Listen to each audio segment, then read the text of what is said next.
I'm Don Nelson. Here are your top headlines. Still no sign of a Boise man who went missing for more than 3 weeks.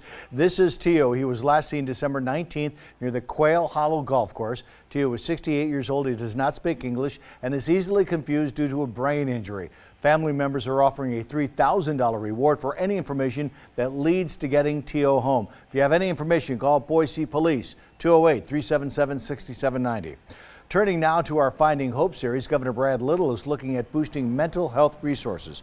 During his State of the State address this month, the governor shared plans to add new training for Idaho teachers to his budget. The recommendation is $1 million for social emotional learning, which allows teachers to identify what resources they need to combat classroom barriers like trauma and mental illness. The thought is educators know their students and community best. You know, maybe down in the Twin Falls area, they need to focus on behavioral intervention supports, where maybe up north they're looking at focusing on suicide ideation. It depends on what their community and what their students are facing and what their needs are. Superintendent Ibarra wants them to have the flexibility of using the money toward whatever needs are most present. State Senator Jim Rice says he's got a better way to fund schools while taking the burden off property owners. Rice is drafting legislation to increase sales tax by a penny with all the money earmarked for schools. The move would increase funding for schools by $35 million and would also end the practice of passing local levies on property owners. Problem with property taxes is if you have somebody on a fixed income, when their property tax goes up, they may not be, you reach a point where they can't afford to stay in their home. Rice says property tax levies disproportionately affect the poor and the elderly. He says they also drive up rental costs.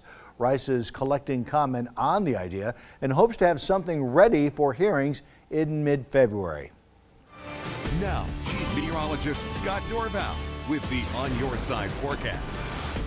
Snow showers have been breaking out of the Treasure Valley. A burst of snow this evening. Temperature dropped to 31 degrees. And so we're just below freezing. So secondary roadways, and overnight tonight, we won't fall too much as far as the temperature goes. It may hover, but we're going to get some snow accumulation. And tomorrow morning, we have the potential for some slick roads. I think the interstate will likely be fine, although we'll have to watch between Boise and Mountain Home where we can get some of that snow cover. Picture as of 5:30 shows that Boise just some lighter snow showers and a little bit heavier snow between Eagle and Star and up towards the Emmett area right now, and that snow continues to kind of just go in all different directions. When you take a look at it here, a wider view shows that we have patches of snow around, but there's more moisture that's moving in from the west, and that's going to continue to be the case. There's no radar coverage in Burns, but watch this cloud cover. You see it streaming straight from west to east. That's going to be continue to be the flow of moisture, and that's going to bring the snow and more of it that you see towards Medford here. This will continue to track in our direction overnight tonight, bringing us some snow overnight, maybe a lull, and then another band of snow could develop tomorrow afternoon and evening.